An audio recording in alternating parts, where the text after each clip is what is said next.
무용교에서 유용교회로 오늘의 묵상입니다. 오늘은 에베소서 2장 8절 9절 말씀을 묵상하겠습니다. 성경 말씀을 듣겠습니다. 너희는 그 은혜에 의하여 믿음으로 말미암아 구원을 받았으니 이것은 너희에게서 난 것이 아니요 하나님의 선물이라. 행위에서 난 것이 아니니 이는 누구든지 자랑하지 못하게 함이라. 우리가 교회를 다니면서 신앙적인 대화를 할 때 가장 많이 쓰는 단어 중에 하나가 은혜라는 단어입니다. 우리가 흔히 말하는 하나님의 은혜 안에는 얼마나 많은 의미들이 포함되어 있을까요? 사실 우리가 신앙생활하는 모든 것이 다 하나님의 은혜 안에 들어갑니다. 심지어는 우리가 하나님을 믿고 싶은 마음을 품는 것도 은혜요. 예수님을 영접하려는 우리의 마음의 움직임도 하나님의 은혜입니다. 하나님은 불신자가 전도를 받을 때 끊임없이 성령의 감동을 그들에게 덧입혀 주셔서 예수님을 영접할 마음이 열리게 하십니다. 그러니 전도는 우리가 하는 것이 아니라 하나님의 은혜라 말할 수 있는 것입니다. 그리고 우리가 문제 앞에서 하나님을 의지하여 눈에 보이지 않는 미래를 향해 한 걸음 나아갈 수 있는 것도 우리의 신앙의 연륜에서 오는 것이 아니라 하나님께서 우리에게 문제를 뛰어넘을 수 있는 믿음을 더해 주신 것입니다. 그래서 로마서 10장 17절에서 믿음은 그리스도의 말씀을 들음에서 난다고 우리에게 말씀해 주고 있습니다. 저와 여러분이 예수님을 영접하여 믿음을 얻고 이 믿음으로 구원을 얻는데 어떤 대가를 치르셨습니까? 이렇게 질문하면 교회에서 봉사를 많이 하거나 헌금을 많이 드린 성도들은 내가 하나님께 여러 가지 헌신 봉사를 해서 믿음을 주셨다고 고백할 수 있습니다. 또는 가정이 힘든 가운데 헌금을 드렸더니 하나님께서 믿음을 주셨다고 고백할 수 있습니다. 그러나 잘 생각해보면 우리의 이런 종교적 열심과 헌신 때문에 믿음을 얻은 것이 아닙니다. 오늘 본문 말씀에서 뭐라고 말씀합니까? 9절을 보면 행위에서 난 것이 아니다 라고 말씀합니다. 하나님을 향한 믿음과 구원과 성령의 열매 등은 우리의 행위와 열심으로 생기는 것이 아닙니다. 이 모든 것이 다 하나님께서 우리 삶을 이끄시고 붙드시고 때를 따라 도와주시는 삶이 있었기 때문에 얻을 수 있었던 것입니다. 우리는 이것을 하나님의 은혜라 말하고 이것을 하나님의 선물이라고 말합니다. 선물이라는 단어가 성립이 되려면 어떤 상황이 만들어져야 됩니까? 상대방이 여러분에게 무언가 열심히 도와주었습니다.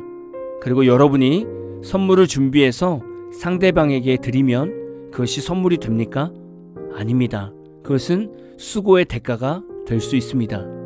말은 선물이라고 하고 주지만 받는 사람은 선물보다는 수고의 대가로 더 여기게 됩니다.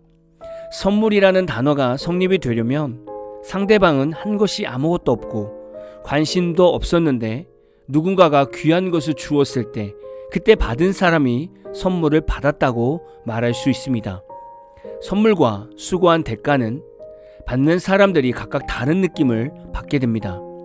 선물을 받으면 상대방을 향한 감동과 감사가 배가 되지만 수고한 대가로 선물을 받으면 자신의 수고와 선물의 가치를 비교하게 됩니다. 그래서 자신의 수고한 일보다 선물이 싸게 보이면 속으로 욕하기도 하죠. 우리 기독교인들이 하나님 앞에서 조심해야 하는 것이 있습니다. 바로 하나님의 선물을 마치 수고한 대가로 생각하고 받는 것입니다. 앞에서 말씀드렸던 것처럼 교회 봉사를 많이 하는 성도나 헌금을 많이 한 성도에게 큰 믿음이나 은사가 주어지면 마치 자신이 하나님께 큰 헌신과 헌금을 드려서 받은 것처럼 생각합니다. 이런 성도는 하나님의 은혜를 받고 나면 겸손해지는 것이 아니라 교만해집니다. 그리고 이후로는 다른 성도를 심하게 정죄하고 판단하게 됩니다. 성도가 이렇게 교만해지면 그것은 하나님의 은혜가 선물이 아니라 성도가 수고한 대가처럼 여긴 것입니다. 반대로 내가 지금 살아가는 이 모든 믿음이 다 하나님의 것이라고 고백하면 그것은 하나님의 선물이 됩니다. 부모들이 자녀들을 먹이고 입히고 잠자리를 주고 모든 고민과 어려움을 도와줍니다. 자녀들은 자신이 성장하면서 부모들의 이런 헌신과 행동을 보면서 부모니까 당연히 자녀들을 보호하고 키워주고 뭐든지 도와주는 것이 당연하다고 생각하면 그 자녀는 부모에 대한 은혜를 은혜로 생각하지 않고 마치 자신이 당연히 받아야 하는 특권처럼 생각하는 자녀인 것입니다. 이런 자녀를 배은망덕한 자라고 욕하게 되죠. 현대시대에 이런 자녀들이 정말 많습니다. 부모의 헌신과 부모의 서포트가 너무나 당연하다고 생각하는 자녀들이 많습니다. 만약에 여러분의 자녀가 여러분의 헌신과 키워주는 모든 일들을 당연하다고 생각하면 어떤 마음이 들겠습니까? 만약에 저희 자녀들 중에 이런 자녀가 있다면 저는 더 이상 헌신과 지원을 하지 않을 것입니다. 그리고 스스로 살아가도록 놔둘 것 같습니다. 우리가 하나님 앞에서 이것과 동일합니다. 우리가 믿음 생활하고 교회에서 예배를 드릴 수 있는 것이 마치 우리가 무언가 잘해서 믿음을 얻는 것처럼 생각하면 하나님 앞에서 배은망덕한 자가 되는 것입니다. 우리가 하나님의 은혜를 선물로 깨닫는 것이 왜 중요합니까? 이것을 깨닫지 않으면 교회 안에서는 교만이 넘치게 됩니다.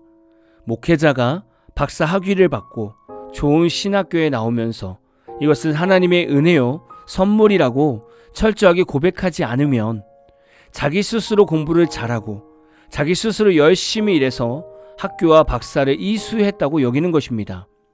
그럼 이런 목회자는 하나님 앞에서 자꾸 자신의 노력을 알리려고 하고 성도들 앞에서 권위적이고 거만하고 교만한 언행으로 사역을 합니다. 혹 이런 목회자가 주변에 있다면 이런 목회자는 하나님의 은혜와 선물에 대한 명확한 신앙 고백이 없는 것입니다.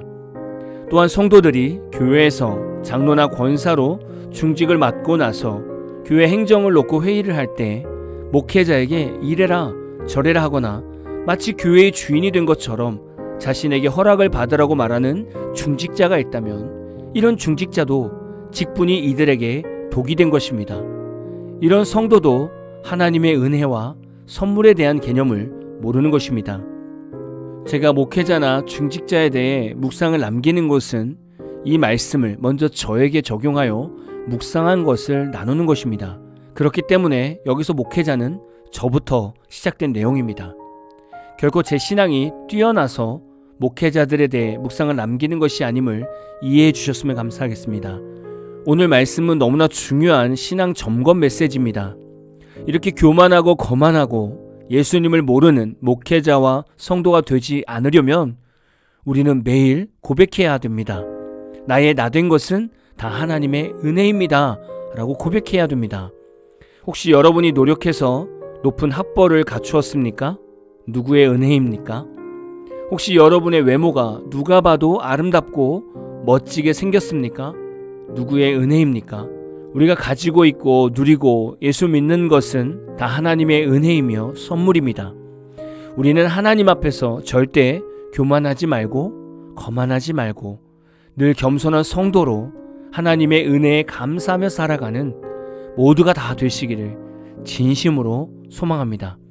오늘 마무리 찬양은 나무혜님이 부르신 나의 나된 것은 이라는 찬양입니다. 찬양 후에는 잔잔한 연주곡이 있습니다.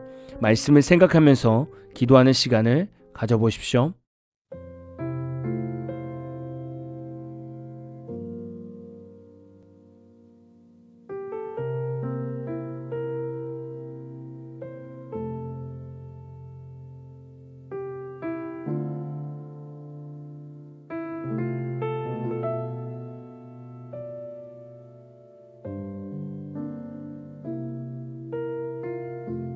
나의 나된 것은 은혜라 지금까지 주의 은혜라 지금 이 순간도 은혜라 모든 것이 주의 은혜라 어둠에서 빛으로 죽음을 생명으로 선으로 바꾸시니 십자가의 은혜라. 나의 나 된 것은 은혜라. 지금까지 주의 은혜라. 지금 이 순간도 은혜라. 모든 것이 주의 은혜라. 모든 것을 이루신 하나님의 어린 양,